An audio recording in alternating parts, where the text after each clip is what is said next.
welcome ছাত্ৰ-ছাত্ৰীসকল আজিৰ এই ভিডিঅ'টোত আমি আলোচনা কৰিম কেনেদৰে তোমালোকে সেবাত গৈ ৰিচেকিংৰ বাবে এপ্লাই কৰিবা ভিডিঅ'টো ভালদৰে চাবা আমি ইয়াত গোটেই সম্পূৰ্ণ প্ৰচেছটো দেখুৱা হ'ব কেনেদৰে তোমালোকে ৰিচেকিংৰ বাবে এপ্লাই কৰিব পাৰিবা আহচোন ভিডিঅ'টো ষ্টাৰ্ট কৰো প্ৰথমতে তোমালোকে গুগলত গৈ সেবা বুলি টাইপ কৰিবা তাৰ পিছত তোমালোকে প্ৰথম ৱেবসাইট আছে সেবাৰ অফিচিয়েল ৱেবসাইট ইয়াত তোমালোকে ক্লিক কৰিবা ক্লিক কৰাৰ পিছত তোমালোকৰ সন্মুখত এখন স্ক্ৰীন আহিব এই স্ক্ৰীনখনত তোমালোকে দেখিবা ইয়াত দেখিছা rechecking of answer script and obtaining scan copy এইটো যি অপচন আছে এই অপচনটো তোমালোকে ক্লিক কৰিবা ক্লিক কৰাৰ পিছত তোমালোকৰ সন্মুখত এখন স্ক্ৰীন আহিব ইয়াত দেখিবা rechecking of answer script along with obtaining scan copy of answer script যদি তোমালোকে ৰিচেকিং কৰিব বিচাৰা যিসকল ছাত্ৰ-ছাত্ৰীয়ে নিজৰ মাৰ্কছত লৈ HSLC 2024 বৰ্ষৰ মাৰ্কছত লৈ যিসকল ছাত্ৰ-ছাত্ৰীয়ে অসন্তুষ্ট বা স্যাটিসফাই নহয় তেওঁলোকে ৰিচেকিংৰ বাবে এপ্লাই কৰিব পাৰিবা OMR শীট আৰু লগতে তোমালোকৰ যিখন এনসাৰ স্ক্ৰিপ্ট আছে দুইটাৰ বাবে এপ্লাই কৰিব পাৰিবা তোমালোকক এপ্লাই কৰিবলৈ প্ৰথমতে তোমালোকে ইয়াত লগইন কৰিব লাগিব লগইন কৰিবৰ বাবে তোমালোকে প্ৰথমতে তোমালোকৰ যিখন মাৰ্কশীট আছে প্ৰথমতে ইয়াত চাবা তোমালোকৰ নিজৰ ৰোল নম্বৰটো ইয়াত টাইপ কৰিব লাগিব এন্টাৰ ৰোল নম্বৰ যিটো অপচন আছে ইয়াত তোমালোকৰ নিজৰ যিটো ৰোল আছে সেই ৰোলটো মাৰ্কশীটৰ পৰা চাই তোমালোকে ইয়াত টাইপ কৰিবা টাইপ কৰাৰ পিছত ইয়াত আছে এন্টাৰ নম্বৰ এণ্ড নম্বৰটো তোমালোকৰ যিটো নম্বৰ আছে ৰোল নম্বৰ এই নম্বৰটো তোমালোকে ইয়াতে টাইপ কৰিবা যিখন মাৰ্কশীটত আছে তাত নম্বৰ বুলি যিটো আছে সেইটো ইয়াত টাইপ কৰিবা তাৰ পিছত তোমালোকৰ ইয়াতে ডেট অফ বাৰ্থ তোমালোকৰ এডমিট কাৰ্ডত যিটো ডেট অফ বাৰ্থ আছে তোমালোকৰ জন্ম তাৰিখ আছে এই জন্ম তাৰিখটো তোমালোকে ইয়াতে টাইপ কৰিবা ক্যালেন্ডাৰ আহিব ক্যালেন্ডাৰৰ পৰা তোমালোকে নিজৰ জন্ম তাৰিখটো সিলেক্ট কৰি লবা এইখিনি কৰাৰ পিছত তোমালোকে লগইন যিটো অপচন আছে এই অপচনটোত ক্লিক কৰি দিবা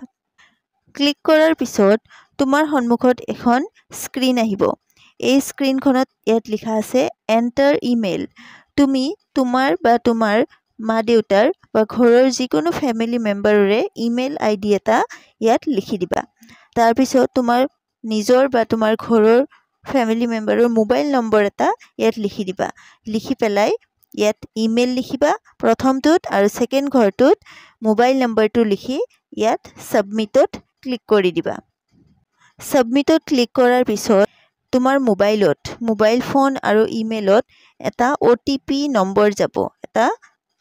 নম্বৰ যাব সেই নম্বৰটো তুমি ইয়াৰ পিছত যিখন স্ক্ৰীন আহিব তাত ইমেইলৰ ঘৰটোত তুমি তাত ইমেইলত চাই পেলাই তাত যিটো নম্বৰ দিয়া থাকে সেই নম্বৰটো তুমি ইয়াত লিখি দিবা আৰু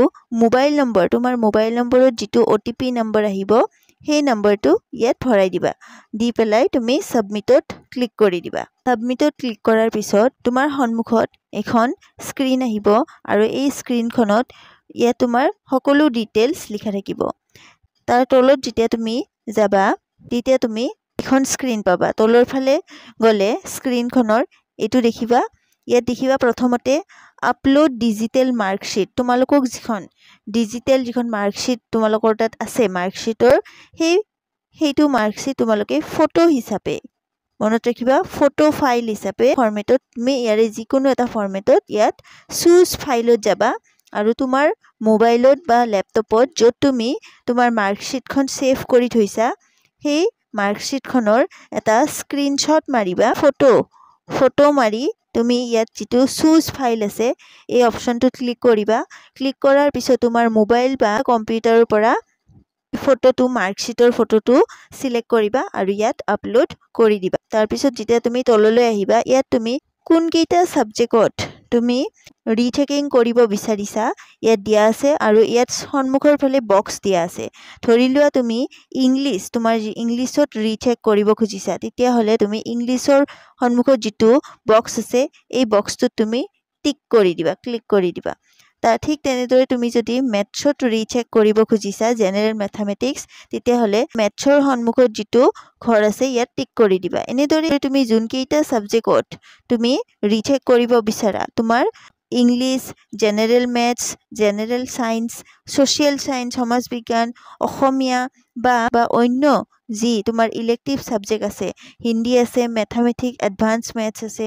যি ইলেক্টিভ সাবজেক্ট আছে সেইবোৰতো যদি তুমি ৰিচেক কৰিব খোজা মুঠতে তুমি যি সাবজেক্টত ৰিচেক কৰিব বিচাৰা সেই সাবজেক্টৰ সন্মুখত যি বক্স দিয়া আছে বক্সত তুমি টিক মাৰি দিবা তাৰ পিছত টিক মাৰাৰ পিছত তললৈ আহিবা এইবাৰ তুমি যদি তোমাৰ OMR যিখন শীট আছিলে OMR শীটখন এনসাৰৰ হৈতে যদি তুমি ৰিচেক কৰিব খোজা OMRৰ বাবে তুমি 50 रुपीस পে কৰিব লাগিব আৰু এৰে আগত যি আমি সাবজেক্ট ৰিচেক কৰিবৰ বাবে 400 টকা পে কৰিব লাগে এতিয়া যদি তুমি OMR শীটখনো যদি ৰিচেক কৰিব বিচাৰা তেতিয়া হলে ইয়াত দিয়া আছে চাবা ইংলিশ ম্যাথমেটিক্স মানে maths English mathematics general science আৰু সোশ্যাল সায়েন্স চাৰিটা বিষয় তোমালোকৰ OMR শীট দিয়া হৈছিল যোনটো সাবজেক্টতে তুমি ৰিচেক কৰিব বিচাৰা সেই সাবজেক্টৰ সন্মুখত তুমি বক্স মাৰি দিব পাৰিবা টিক মাৰিলে তোমাৰ সেই সাবজেক্টৰ ৰিচেকিংৰ বাবে গুছি যাব এইদৰে তুমি টিক মাৰি দিবা যি সাবজেক্টত তুমি ৰিচেক কৰিব বিচাৰা চেক টিক মাৰাৰ পিছত তুমি দেখিবা ইয়াত যেটো সাবমিট অপচন আছে এই সাবমিট অপচনটোত তুমি ক্লিক কৰি দিবা ক্লিক কৰাৰ পিছত তোমাৰ সন্মুখত এখন স্ক্ৰীন আহিব ইয়াত তুমি যি সাবজেক্টত ৰিচেক কৰিবা সন্মুখত এনেদৰে পেমেন্টটো দিয়া থাকিব লগতে মেক পেমেন্ট বুলি এটো অপচন দিয়া থাকিব ইয়াত গৈ তুমি তাৰমানে পেমেন্ট ইয়াত দিব লাগিব ইয়াৰ বাবে তুমি মেক পেমেন্টত ক্লিক কৰিবা ক্লিক কৰাৰ পিছত এবাৰ তুমি ক্লিক কৰাৰ পিছত এখন স্ক্ৰীন পাবা ইয়াত তুমি সোৱা মেক পেমেন্ট বুলি অপচন আছে ইয়াত গৈ তুমি পেমেন্ট কৰিব লাগিব যদি তুমি পেমেন্ট কৰাৰ আগতে ভাবি লবা যদি তুমি আৰু কোনোবা বেলেগ সাবজেক্টত ৰিচেক কৰিব বিচাৰা তেতিয়া হল তুমি বেক অপচনটোত ক্লিক কৰি আকৌ ঘূৰি যাব পাৰি ক্লিক কৰাৰ পিছত তোমাৰ সন্মুখত এখন স্ক্ৰীন আহিব যত তোমাৰ your payment was successful বুলি এখন স্ক্ৰীন আহিব তাৰ পিছত তুমি যিকোনো পেমেন্ট মেথডেৰে মানে ডেবিট কাৰ্ড যিকোনো অনলাইন পেমেন্ট মেথডেৰে net banking debit card credit card বা UPI যিকোনো মাধ্যমেৰে তুমি পেমেন্ট কৰিব পাৰিবা পেমেন্ট কৰাখিনি আমি ইয়াৰ সিকিউৰিটিৰ বাবে দেখুৱা হোৱা নাই পেমেন্ট কৰাৰ পিছত তোমাৰ সন্মুখত এখন স্ক্ৰীন আহিব যত your payment was successful বুলি আহিব এইটো আহিলে তাৰমানে তোমাৰ পেমেন্ট হৈ গৈছে আৰু তোমাৰ কপিটো ৰিচেকিংৰ বাবে গল এতিয়া তুমি এখন একনলেজমেন্ট স্লিপ ৰিসিপ্ট পাবা